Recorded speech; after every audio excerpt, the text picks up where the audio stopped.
मित्रांनो, तुमच्या आजूबाजूला किंवा तुमच्या घरामध्ये अशी कोणी व्यक्ती आहे का की जी व्यक्ती खरं तर मनाने खूप प्रेमळ आहे, पण समहाऊ बोलताना खूप चिडचिड करते किंवा उगीचच टोचून बोलते.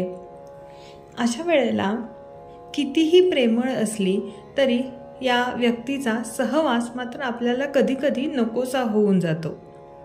असं का बरं होत असावं? आपल्याला जरी माहीत असलं की समोरची व्यक्ती तुमची अतिशय काळजी घेते किंवा तुमच्यावर प्रेम करते, पण तरीसुद्धा बोलण्यातली सततची कटुता किंवा टोमणे हे मात्र आपल्याला नकोसे होतात. असं का बरं होत असावं? या अर्थाचं एक संस्कृत सुभाषित आपण पाहूयात. प्रिय वाक्य प्रदानेन सर्वे तुष्यन्ति मानवः तस्मात् प्रियं हि वक्तव्यं वचने का दरिद्रता. प्रिय वाक्य प्रदानेन, प्रिय वाक्य म्हणजे गोड बोलणं हे सर्वांनाच आवडतं.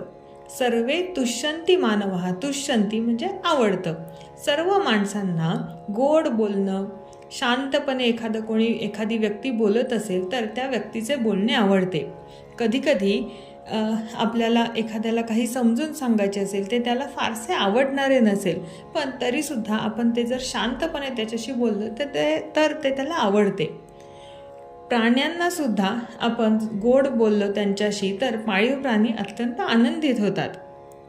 तस्मात् प्रियं हि वक्तव्यं वचने का दरिद्रता. आणि म्हणून नेहमी गोड बोलावं, नेहमी प्रिय बोलावं. असं गोड बोलल्याने आपला काहीही तोटा होत नाही. मग गोड बोलण्यात कंजूसी कशाला, असे सुभाषितकाराला या सुभाषितामध्ये म्हणायचे आहे.